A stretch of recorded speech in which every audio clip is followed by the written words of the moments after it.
Are we live, Tara? Girl, live and in color. How y'all doing out there? We made it. Yay. Hey, everybody. This is Marilyn Ann. Tara. Oh, I need to go that way. Listen, we are so excited that you all could join us. This has been long planned. We're excited that this is our first Guru Talk of 2020. Welcome, welcome, welcome. And just so we get it out of the way, the name of this Guru Talk is Leveling Up by Buckling Down. 4 winning steps to securing your financial future. Terry, you got anything to add to that? Okay, I don't want to give it all away, but let me tell you. We said 4 steps, but if Mhm. anybody knows this speaker, my guess is you're gonna get a little bit more than what you're planning for. So like start with 4 and we'll see where you land. I trust me that I know we have some people in the feed that have heard Stuart talk before, and Marilyn's gonna tell you a little bit about him. If you've heard Stuart talk before, go in the feed and let everybody else know what they're in for, because this man is the truth. He really is. And before we get too far into Stewart, for people who aren't familiar with Tara and myself, a couple years ago, Tara and I started working together. And we realized that there was something missing. We realized that there was no resources out there for solopreneurs like ourselves. So, you know the way we do. We figured it out and we started our own thing. So, Tara and I are the solo CEOs who host the Solo CEO Summit. And really, what it's about is bringing great content to solopreneurs because we didn't want you all to have some of the challenges that we've experienced over the years. And that's pretty much it. Tara has been running her own business for over 15 years as a solopreneur, as have I. I've been running my own business independent for almost 20 years. And there's a lot of lessons that we've learned during that time. So we wanted to make sure that all of the roadblocks that we came across, you all wouldn't experience them. So I want to say thank you, Tara, for partnering with me on this because it's exciting. Tara, you have anything else you want to share with the group? Honestly, you cannot do this alone. Like, we're solopreneurs, but we're not alone. And Right. oftentimes we kind of go with this, it feels lonely. And so, God Mhm. bless to Marilyn and everybody else that partners with me. Like, that's like, it takes the whole community to raise a solopreneur. And we're like, I'm just so proud Yeah. that we could do this. Thank y'all for being our community. Quite frankly, we couldn't do it without you. And I'm just Yeah. excited for y'all to be here. Thank you. And so, just so you know, I like to say this is well, we're just going to call it a global experience because right now I am in Tucson, Arizona. And Tara, where are you? Chicago, baby. No, I'm not in Chicago. Oh my God, You're I'm in not in South Chicago? Carolina. Jesus, I'm from Chicago, but I'm in South Carolina. I, and I'm from Chicago as well. But it doesn't matter where you are in the country. We understand that you have the same problems as everybody else in the game, Mhm. especially now. And that is one of the main reasons we wanted to bring Stuart to the table. But before we get to that, I have to ask, please register because once you've registered, you'll receive copies of Stuart's presentation as well as you'll receive a video copy of this presentation. Because I'm going to tell you now, he's going to say some stuff that it might not ring a bell right away, but you will get those presentations and go, you know what, I remember that made sense. I have people who attended the summit from last year saying I still have my notes from Stuart, and it's like pages of notes. Mhm. So get ready, get the ink pens, get ready. But without further ado, Tara, I think it's time to introduce Mr. Taylor, don't you? I think so. Stuart, you in the house? Let's do it. Hey, Stuart. Thank Hey. you for coming. Thank you for coming. Let me just give the people a little taste of who you are. I met Stuart, oh my gosh, Stuart, how many years ago was it? I'm not going to admit. Forever, ever? Forever. He has been a presenter for both Tara and I on numerous occasions that focused in on entrepreneurship. So he brings a completely different view of entrepreneurship, how things truly work. But most importantly, he has all this great background history. And I know in his presentation, he's going to give you a little overview of the things he's doing. But he is a private equity guru. He runs the Taylor Corporation, with Taylor Group, which is a private equity fund out of Chicago. And he is an advisor to numerous corporations, small and large. And more importantly, I love to be able to say he's my friend. So without anything else to it, let's get this party started. Okay, well, That way. let's do it. Let me open up my computer. So can you see, Marilyn and Tara, my presentation? Okay, so I would just like to say thank you for having me, and it's a pleasure to be here. As Tara and Marilyn have said, I've known them for many years. I've presented to their Solo CEO Summit in the past, and what an honor it is to be back. They asked me to talk today about entrepreneurship in light of COVID to an audience of mostly entrepreneurs, and I know some of you are considering entrepreneurship. So hopefully we can have some fun. I can plant some seeds and some ideas in your head about how to manage through these times that we're in. And then we'll open it up and hopefully have a lively question and answer session. So I thought about doing an agenda to tell you what I was going to talk about, but instead I thought I would use this as my agenda. It's one of my favorite little cartoons. On the top it says, who wants change? All the hands are up. And on the bottom it says, but who wants to change? And everybody's gone. So that's what we're going to work on today. As Marilyn mentioned, I work at the Taylor Group. We do private equity investments. I call them non-traditional private equity investments. We have not raised a fund. Every transaction we do is on a one-off basis, working with, supporting, and investing and backing high potential entrepreneurs. We also do advisory services where we have clients and provide advice for a fee.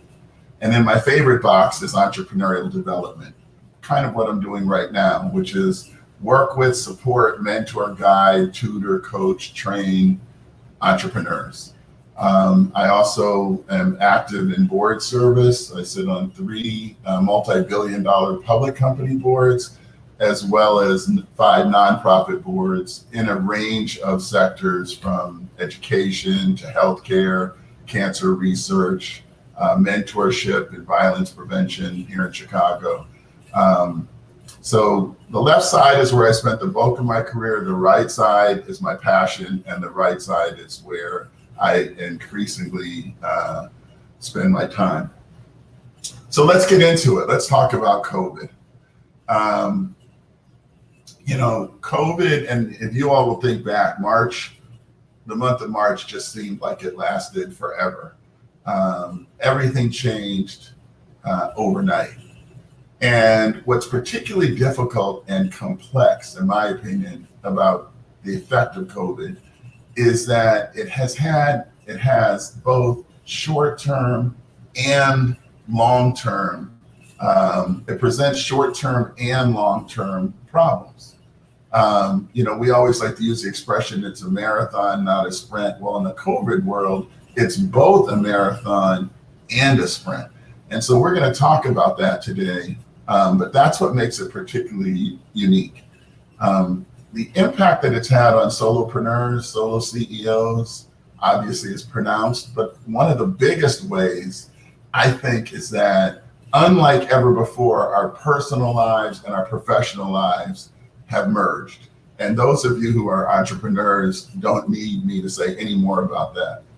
So I thought one way to start and approach this was to, because of what I said previously about my world sort of straddling big companies in terms of my board service and advisory work, and small companies in terms of my investing, that sort of like a barbell, I've had a lot of visibility into both groups in terms of how they're confronting this issue. And I wanted to start with what I think big companies are doing, because they're eerily similar in the way that they have gone at this whole COVID crisis. So I just want to talk through that and then see if there's lessons that we can take from the way these big successful companies and then apply them to our world as small entrepreneurs.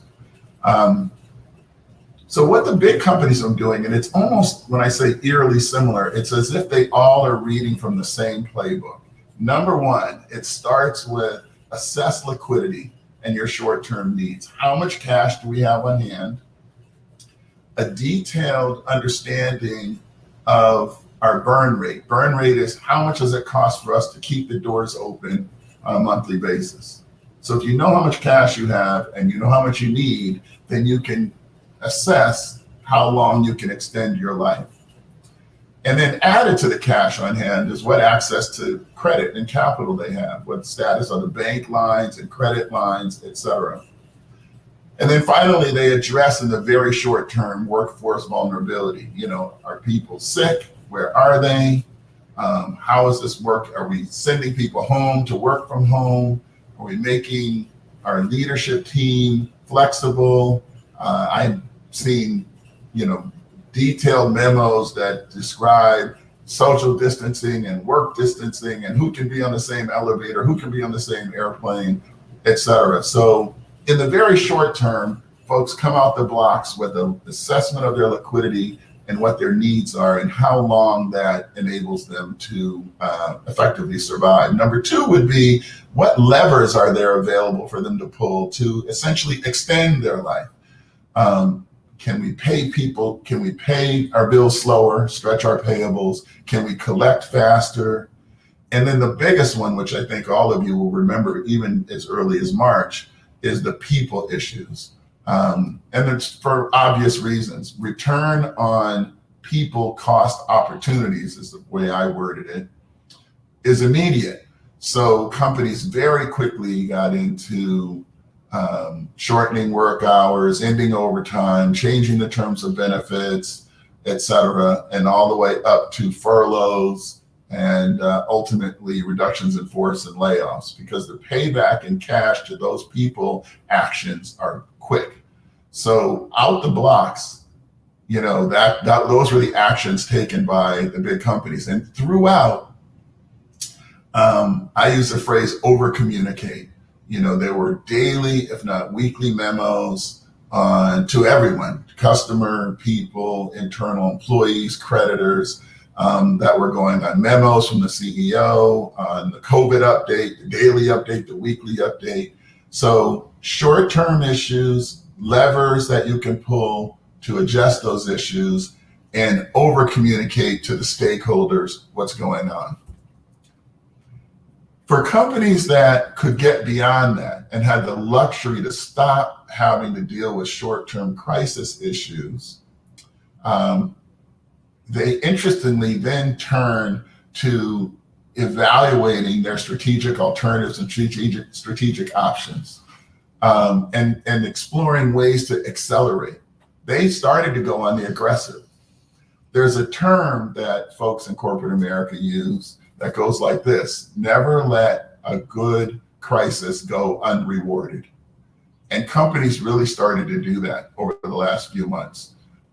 Now's the time to explore outside the box opportunities. Everything is on the table. Are there new markets that we've targeted that we can go after? People, new hires.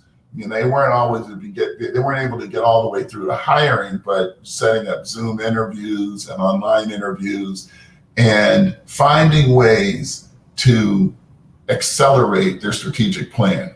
Use this crisis when other folks were sort of paralyzed as a way to be aggressive.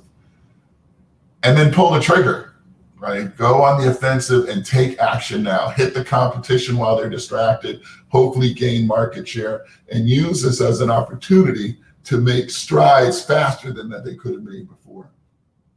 So in summary, companies assess liquidity and short-term needs, identify levers to enhance those short-term resources, but then very quickly look to strategic alternatives and ways that they could accelerate their own growth, and not view this as a crisis, but view it as an opportunity, and then take action. That's what the big companies are doing. That's what the successful companies are doing. You can see it in their performance. You can see it in their earnings. You can see it in the stock market. So I thought about, how do we apply, is there a way to apply this to our world, the entrepreneur, the small business, the solopreneur world? And what I came up with is sort of the old 2x2 matrix. You look on the lower left, it's personal, professional, and personal life. And then on the left column, it's short-term and long-term. So I started to think we need to address both personal and professional issues and think both short-term and long-term, sort of mimicking what the bigger companies are doing. So I took a stab at it, and this is just, one attempt to do just that. And I'll talk you through this. Ultimately, this is an exercise I think each of you should do, but this is my attempt. Let's start in the lower right. Personal, short-term. Well, obviously, health comes first. Is everyone healthy? Your physical, social, emotional, psychological health. Family dynamics, those changed. 1 week into the crisis in March, my oldest son drove up from Atlanta to Chicago, and he calls it the Rona. I'm going to ride out the Rona with you. And he stayed for 3 months. And then 2 days after he left to go back to Atlanta, my other son showed up, and he's a rising senior in college. So he'll be here till, knock on wood, he goes back to school. But family dynamics have changed. Those are for children that age. Those of you with younger kids have learned, your ability to tutor 6th grade math and Spanish. So family dynamics, health, and then your own personal burn rate. I had one burn rate in terms of what it cost me to live prior to everyone showing up. I have another one today. Professionally, short term, liquidity. How's the business? Is your business model the same? How long can you extend? What is your cash position? What access to credit and capital do you have? And then systems. Working from home has led to technology issues. I have very good friends who work for companies that have come under cyber attack during this period. There used to be really clear separation between work and personal, email, computers, systems, servers, et cetera. A lot of that now got challenged and got commingled. And so there were some real short-term issues with that on the professional. Upper left is the strategic implications of your business. Does our business model still hold up in this environment? Are customers going to be there? Is the pricing going to hold up? Are we going to be able to pursue the same growth that we had forecast before COVID? Those are all the issues from this long-term professional standpoint for your business. And then my favorite is the upper right, personal, long-term. I don't think there's a person in this country that over the last 5 months hasn't begun to revisit what their purpose is. What am I doing? Why am I doing it? Am I happy? Does this help meet my life's goals? And should I be thinking about something else? So those are some of the things that I would drop into these 4 boxes. I would ask each of you to spend some time with this and think for yourself, what would you put in each of these boxes? And you need to address all 4.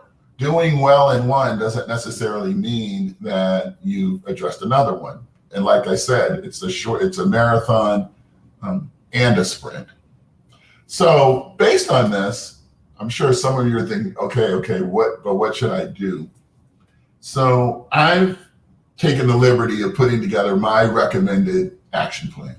By the way, you'll see on each of my slides, I told my son I was doing this presentation.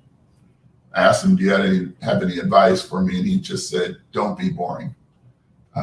So he said, don't just put slides over just words on it. So I said, okay, well, I slid some emojis on so now I can claim they're not just words. So as you can see, I'm not at the point like the teenagers where I can conduct an entire communication only with emojis, but I'm trying to get there. So my emoji game is coming along. What's my recommended action plan for you to consider? Number one, don't go it alone. Actively work your network.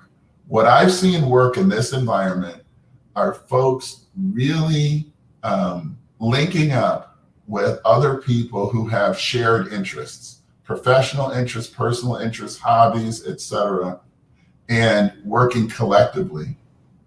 It can be chat groups, email strings. I've been recently actively involved in a monthly book club organized by my friend Rich Craven called Brothers in Books. Started out as a local thing just in the LA area, and now it's expanded across the country. So in addition to reading a book a month and then getting on a Zoom call and talking about it, it starts there, but then it obviously goes much further. And then we talk about best practices, we talk about our businesses, we talk about our personal lives. It really has become a lifeline for many of us. Networks work. And so even though we might be at home, doesn't mean you can't connect and continue to work your network. Number two, implement structure, organization, and discipline. A friend of mine said one of the biggest challenges in their life these days is when do they change out of their pajamas? And I think it's important that even while working from home, running your business, that you aggressively maintain a good calendar, a good to-do list, create some organization and discipline in your life, schedule meetings, etc. Another person I work with, they've allotted Fridays to be their day for chatting and catching up with their network and their friends. Well, that means two things. One, they're available on Friday, if you want to call them. But secondly, they're not available the rest of the week. And they more or less trained us to know that. So organize yourself in a way that allows you to maintain some discipline despite the current circumstances that we're in. Explore creative outlets. You know, every person I know who's really good at creatively solving problems or being innovative in the form of looking for new opportunities and new ideas, they seem to be people who also develop the creative side of their brain. They're trying new things, they're teaching themselves new things, they're picking up new hobbies, they're exercising and building up that muscle memory in the creative area. That translates into the business world. So whether it's learning to, working on a musical instrument, learning to play bridge, working on your cooking skills, anything that is new, different, you haven't done before well, add that to your portfolio, add that to your mix. The benefits to your brain, the effect that will have on you will translate into your work life. Do a deep dive on all 4 quadrants. You know, I went through the 4 quadrants before these, right? Do a deep dive into all 4 of them. Conduct a mental, physical, and emotional audit. You know, where do I stand right now in each of these areas? What do I need to do? What's my plan, game plan? Redo your business projections, hopefully on a monthly basis out for the next year or 18 months. That will force you to confront some of the tough challenges that you might be facing from a business perspective and solve them today or work on them or at least acknowledge them today. Evaluate your team. This is a great time, start to bottom, both professional and personal. Let's start on the professional side. Your lawyer, your accountant, your financial advisor, your partners, your clients. On paper, just go down and do a very specific and detailed evaluation. How's it working? How's the relationship? How's the pricing? Are you happy with where it stands? Is there an opportunity to upgrade, frankly? You can even do this in managing your household, right? Who's your landscaper? Who's your cleaning people? Who's your doctor? Who's your dentist? Go down and organize your team, evaluate them critically, and decide who's a keeper and where can I make changes. Do the same thing that the companies are doing. Use COVID, use this time as an opportunity to enhance and strengthen your team. Pursue opportunities created by COVID and the protests. You know, I have been, as an African-American man, pulled in and invited to participate in numerous conversations with companies in wake of the protest. I will admit some of them have been, frankly, somewhat comical, but others have been sincere. They want me to help them think through, what are we doing? What can we be doing? What resources can we be providing? What are we missing? And you can take advantage of that for your benefit and your company's benefit. There will be a fair amount of dollars set aside, programs established. All you have to do is scan the websites, because a lot of them are leading with PR, as to what opportunities are being made available. Contact them and hold them accountable. This is what I do. This is a business I'm in. This is my interest. This is a business I may want to start. How can we work together? Are there opportunities? I say you're offering these situations. I'd like to take advantage of them, et cetera, et cetera. While many of them, some of them may go nowhere, I think there will be some businesses that are created and relationships that are changed as a result. Finally, revisit your personal financial plan. This is my favorite. It's my interest. It's a very strong personal interest of mine, those of you who know me. When I'm looking at a business to invest in or to partner with, an entrepreneur I want to work with, one of the first things I do in detail is do due diligence around their personal financial plan. Where do you stand? What are your goals? How are you going to get there? How's it going so far? What do you need to do? What do you need to do to get back on course, et cetera? Do you even have a plan? I'm going to, in a minute, share with you my personal financial plan so you can see what I think an example of one looks like. Next is don't stop giving back. No matter how tough these times may be for some of us, there are others out there who are in much worse shape than we are and could benefit from resources and things that you have to offer. And it can be money for sure, but it can also be things that are not financial related that you can offer of your talents to people around you. I know when my older son was here with me for these 3.5 months, we could have desperately used someone who has superior cooking skills to give back to us. Finally, be bold and be positive. Positive, I found, particularly in the business world, attracts people to you. But just like the big companies, even as entrepreneurs, I think this is a great time to be aggressive about first identifying where you want to go and then going there. So let me go back to my personal financial plan that I told you that I would share. Here it is, the Taylor Financial Pyramid. It goes from bottom to top. Should tell you that it's a pyramid. The only thing that it requires is that you know how much you need to live on a monthly basis, which I know a lot of you think you do, but I think you should work at getting a good understanding of. Once you know what your burn rate is, to the extent that you earn any more money than what you spend or what you need, you start to fill up this pyramid from bottom to top. A cushion at the bottom, I said 6 to 9 months and or credit line. That means how much cash you have on hand plus access to cash in an emergency basis like a credit card, et cetera. Above that is retirement and children's education. High-risk ventures. If you're an entrepreneur, like me, your company sits right there. It's a high risk venture. You may not think it is, but it is. We have to acknowledge that. Then our investment portfolio, and finally toys at the top.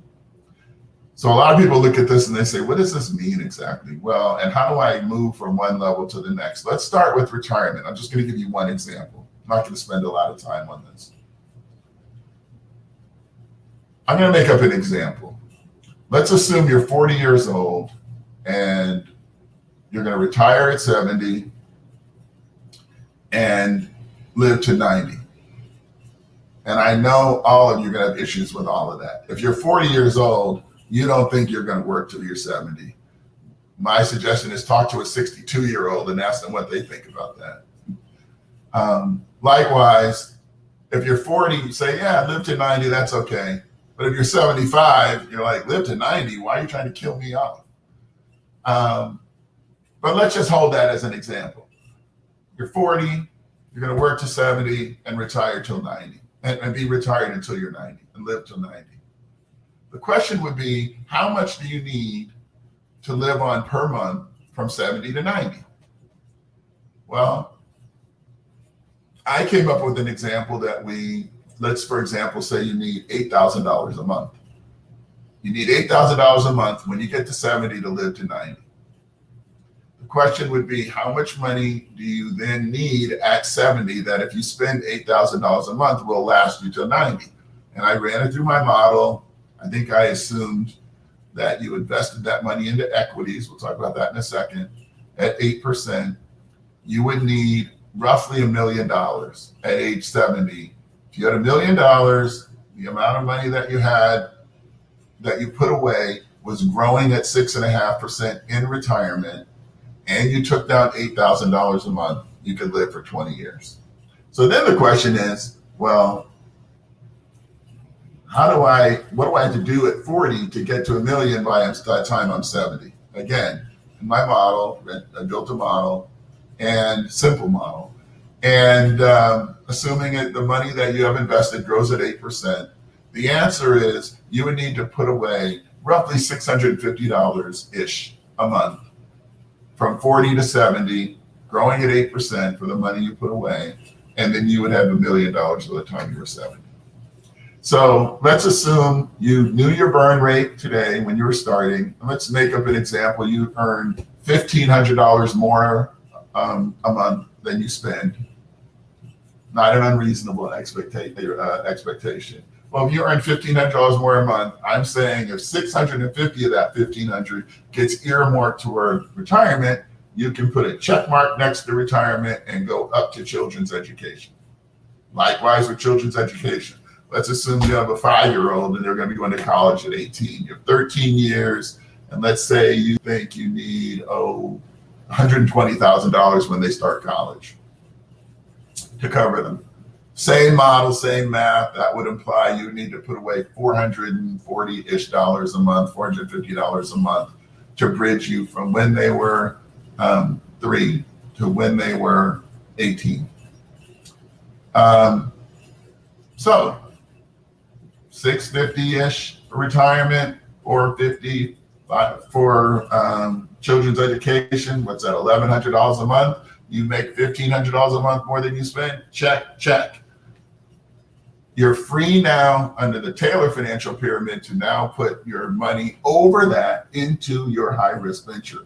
If you're putting money away to start a business or buying a business, etc. That's how it works. On the left column, you can see charitable donations. That has to happen, and it has to happen throughout the life of your building of your pyramid. And the reason is, if you don't train yourself to give back, and charitable donations can be giving money to charity, it can be paying tithe, it can be supporting extended family members or needy people who are needy, in need of help. That's what the charitable donation stands for. Again, you have to start that now, and you have to do it throughout. Otherwise, you'll never start. Very few people who don't do that throughout feel like they've ever made enough to be able to give money away. That's it. That's the financial pyramid.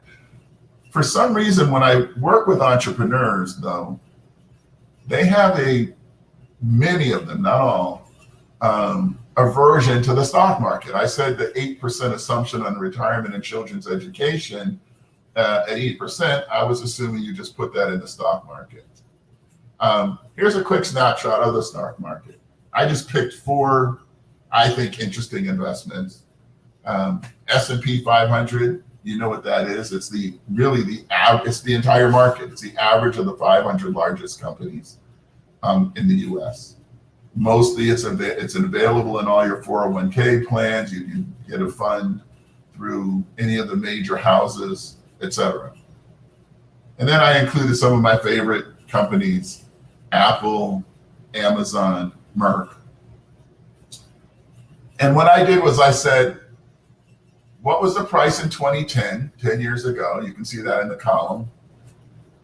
What's today's price? What's the percent change? And then my favorite in green is, if I put $10,000, or if I made a $10,000 investment 10 years ago in any of those, how much would I have today? Nothing in between, just a one-time investment 10 years ago. And look at the results.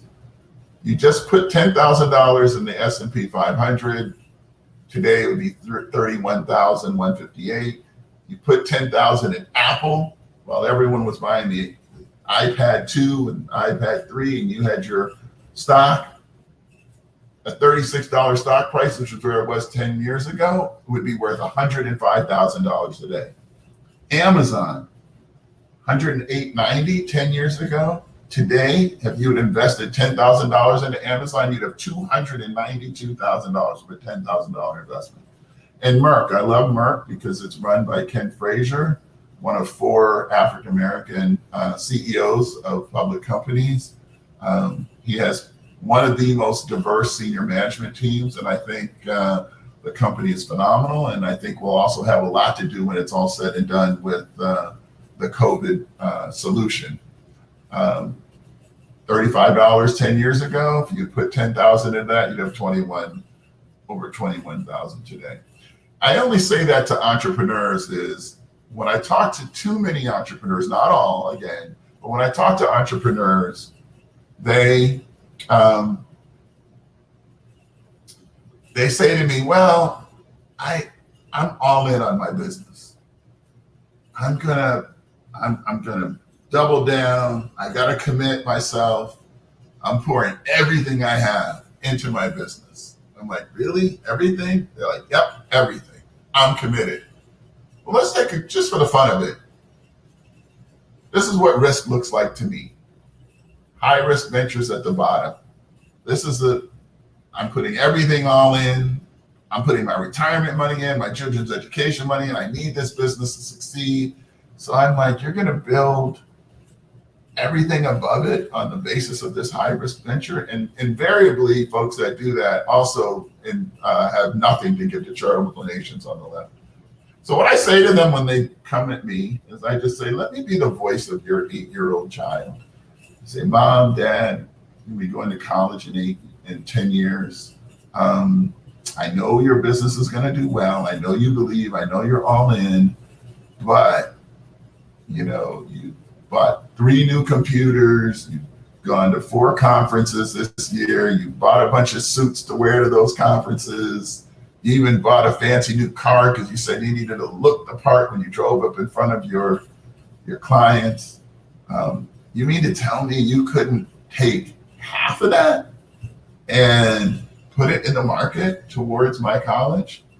So I only say this because I'm a big believer in entrepreneurship. I would encourage you all to pursue it, those of you who are thinking about it, and yet do it in a balanced way.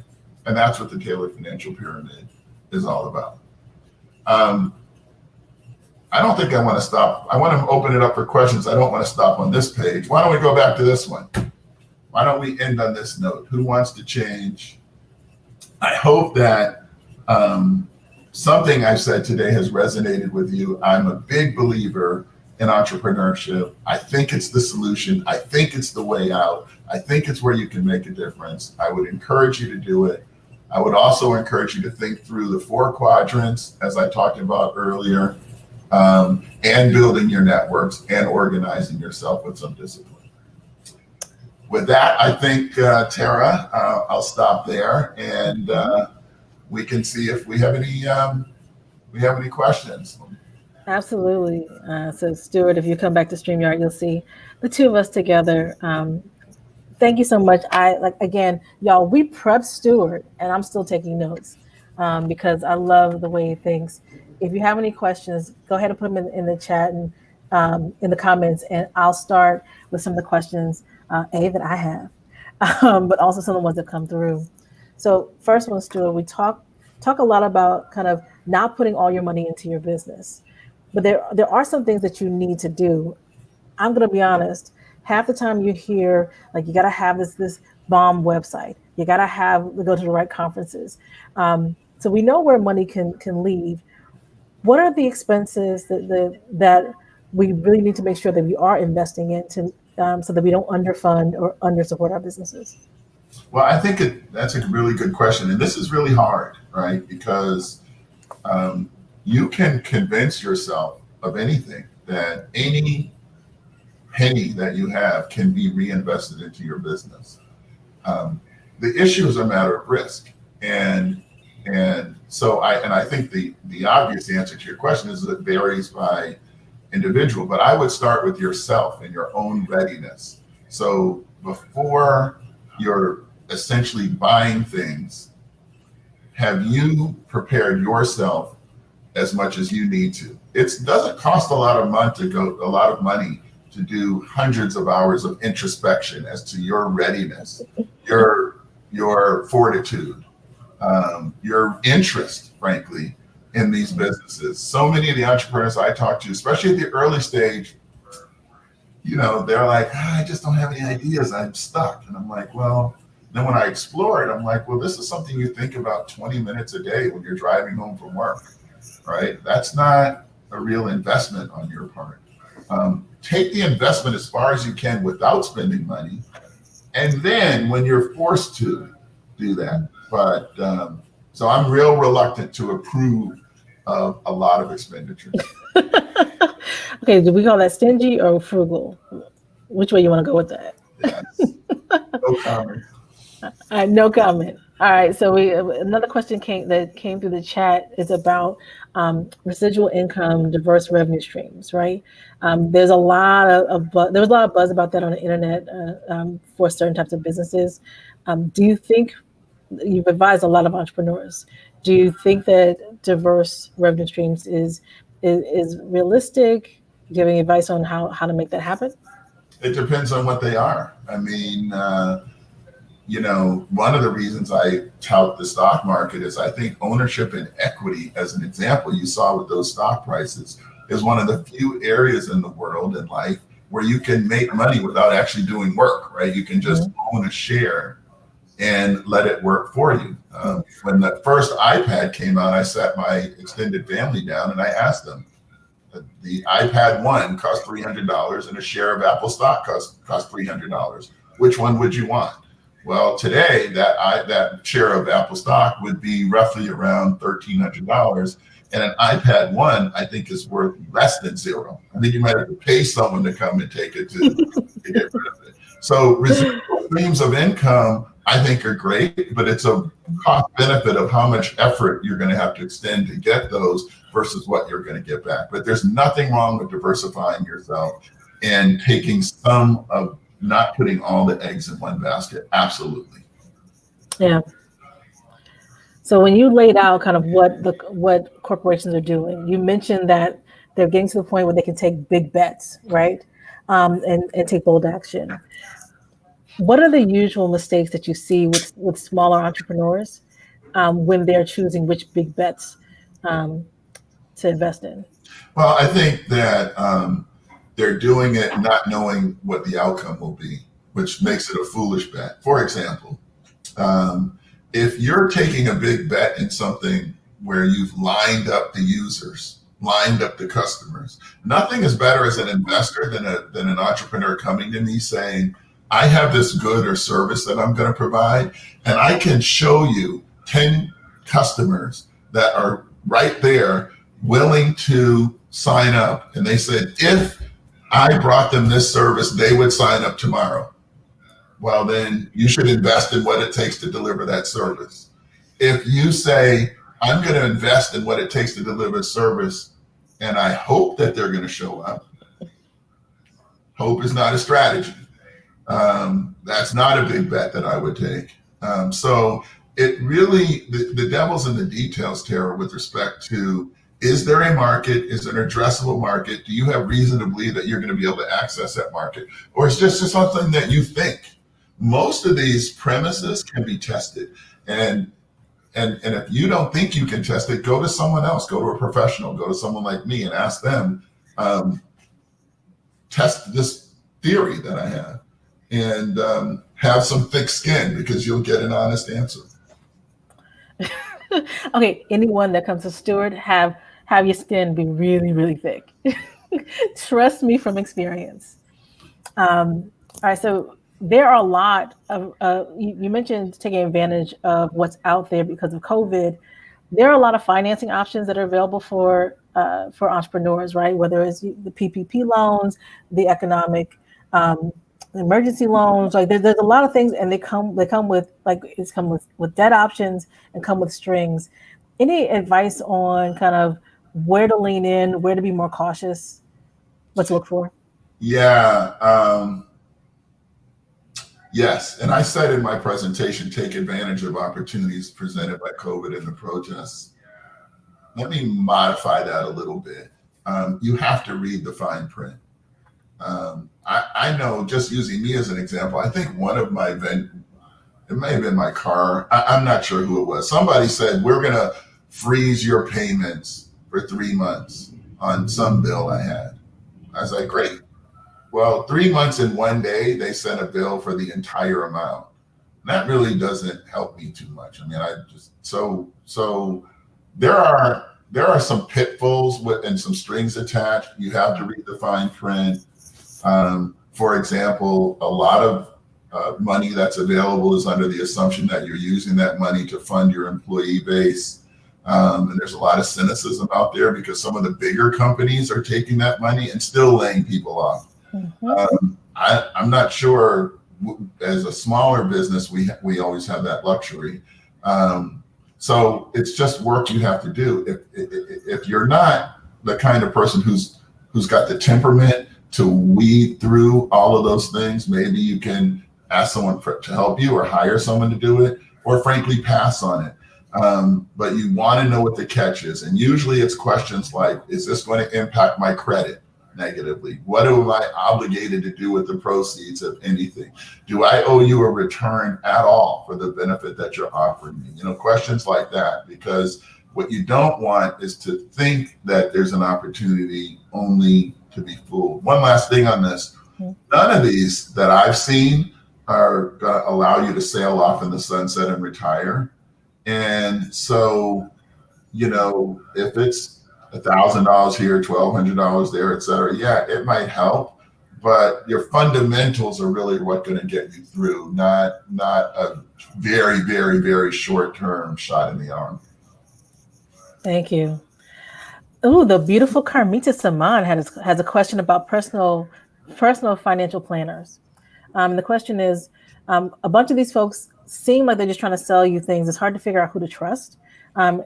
What is your advice in working with someone and making this investment to ensure a solid financial future? Well, I have a little bit of a controversial response to that. I mean, I think, and that is, the S&P 500 is buying the market. The market it costs no money, and the expenses are very little to invest in a fund like that. What I tell people is, first, just get in the game. Show me that you can have the discipline to invest in the market.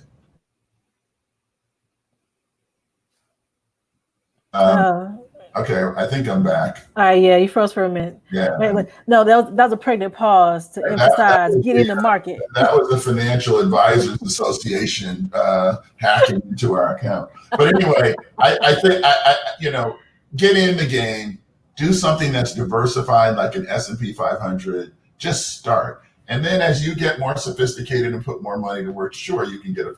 Here's where financial advisors help to me. It's like a personal trainer. They just help you act, and they help you take actions, and they hold you accountable. And they will look at your other records, your credit card bills, whether you're leasing or buying cars, and give you strategies on things like that. I think those things are invaluable. But as far as picking investments themselves, I don't know that it's necessary. I think you can just take the market. And I'm very nervous about paying lots of fees for that.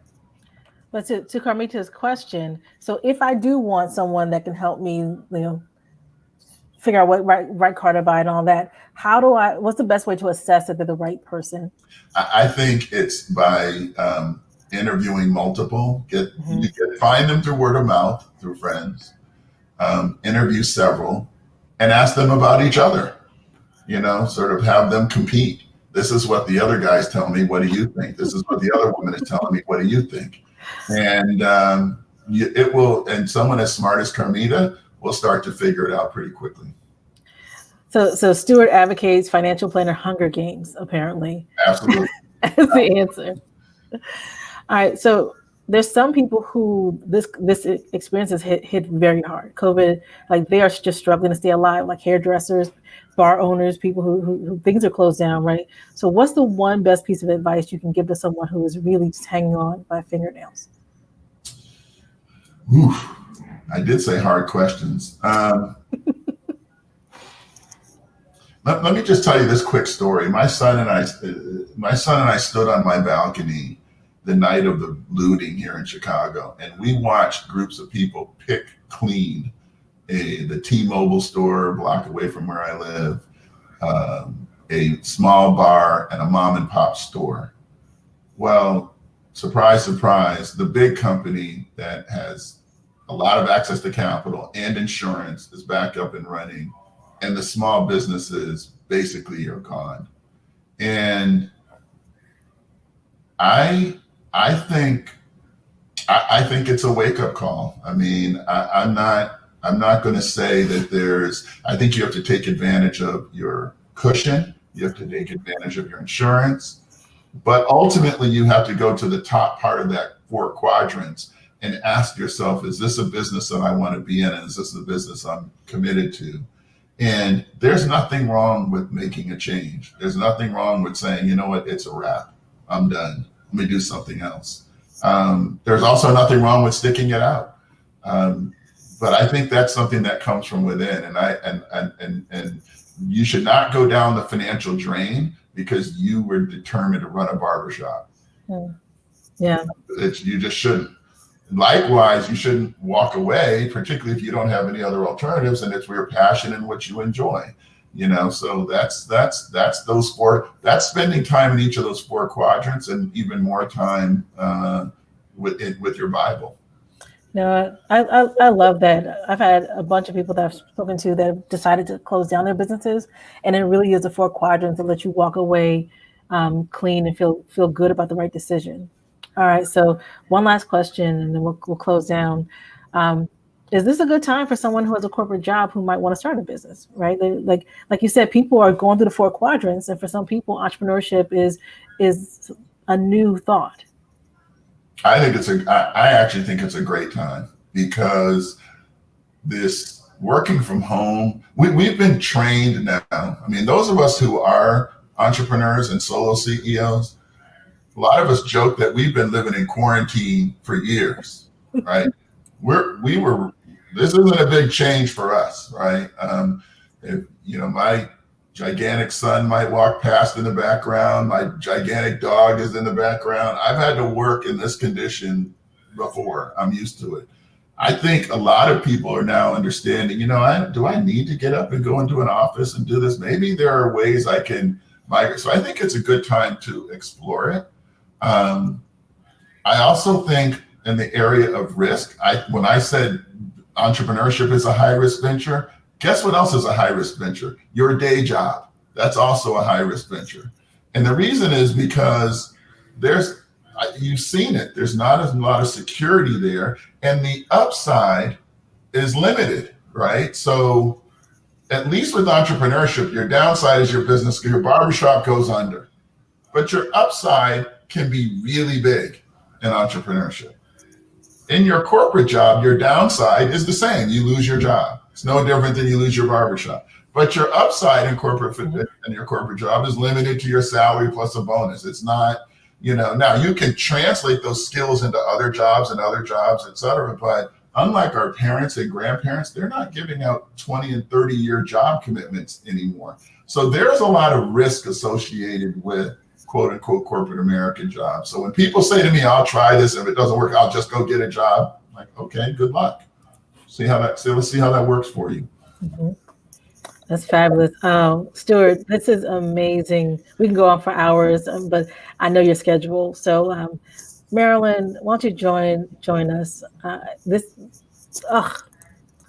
I'm so happy with what you just gave us. Stuart, I'm still trying to draw out all my quadrants. I've known about this quadrants for a while, and I've made changes over time, but I think the one thing that really resonated with me is just be bold. I know that at times it can be scary, especially when the media is constantly pumping nothing but negative things about what's going on in the marketplace. But the reality is that there's still opportunity. And we've been super successful in making those bold decisions because, frankly, no one was expecting small businesses to survive in the first place. I mean, what do you think about something like that, Stuart? Absolutely. You said it even better than I did, Marilyn. I'm a big believer. There will be a lot of wealth created coming out of the times that we're in right now through entrepreneurship by people who dove into those quadrants and decided, I'm going to go for it. I'm going to apply myself. I'm going to stop watching the news and getting depressed. I'm going to rededicate myself to what these opportunities are. And I'm going to call everyone I know and talk about it. And if they do that, they're going to start getting a wealth of positive feedback. Yeah, I think that is great. It has proven to be some of the best advice ever. Tara and I, we have been talking about different things that we want to move forward in doing. And it's just advice like that where we've actually taken some of the news and used it to our benefit. Because like you said, things are happening and it's not all bad. And it's just how you choose to look at it. So thank you again, Stuart, for giving us the time. It's always wonderful to know that we can call on you for things like this, or even just to talk through some stuff. And people, like Tara said, Stuart is not one to be shy, nor is he one to be gentle in his commentary. As hard as he may try. But as solopreneurs, you know what? I'd rather take it from somebody who I know cares about me and who's honest than to get it from someone who knows nothing about me. So again, Stuart, thank you. And audience, thank you for all the great questions.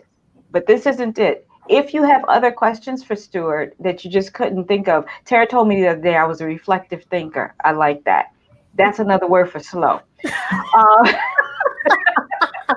I said it nicer. She said it much nicer. But honestly, if something comes up where you have a question for Stuart, please put it in the chat and we will make sure that we share that with him and get his answer out to you. This is not the end. This is just the beginning of you. If you haven't signed on with us, please register, please share and like this with your audience because we want to share this information out. And also any advice that we can provide you that will help you become successful. That's what we're about. So again, Stuart, thank you. Thank you. Thank you. Thanks, everybody. Thanks, everybody. Tara, last thoughts? What I heard is I got to go save some money, check my stocks, and get back to work because there's money out there, people. There's opportunity to make my life better and my business better. Yeah. One other thing, as you all are thinking about it, if you've registered, you will automatically get Stuart's slides so you can actually write your notes on his slides. If you haven't registered, please do so that we can send that to you. If you have questions or comments, please drop them in the chat so that we can answer those questions. And we always take to heart all the comments that we receive. And one of the biggest things that you can do for us is share your ideas of other topic ideas. We Yes. are open to trying to find experts that can provide the right types of information that you need as small business owners and solopreneurs to move forward. That's how we got this far. It wasn't easy. I always love when people see the end result, but they didn't know the work. Oh It's a lot yeah. of work. What we're trying to do is just make it less painful. So please add comments, tell us some topics that you're interested in.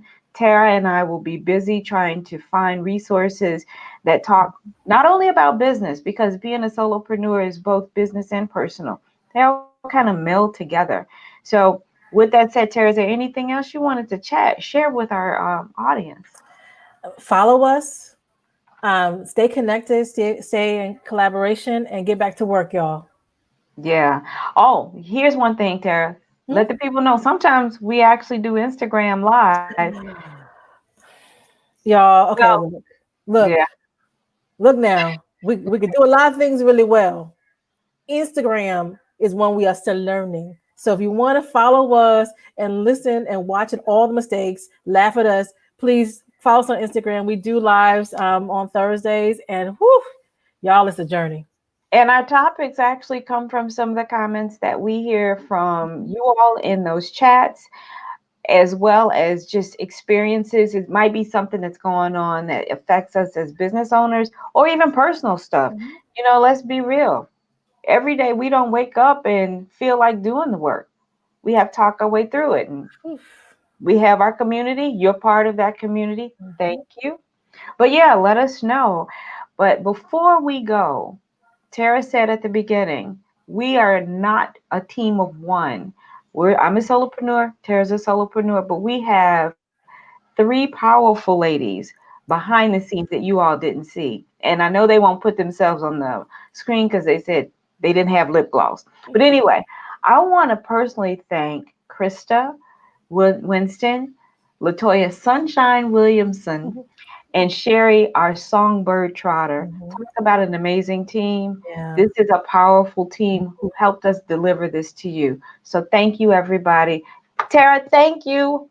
Thank you, my dear. Always great partner with you. And we'll see y'all. See you So stay soon. tuned. We're working on the next one. So, be ready for us again. Okay. Thanks, everybody. Bye. Bye.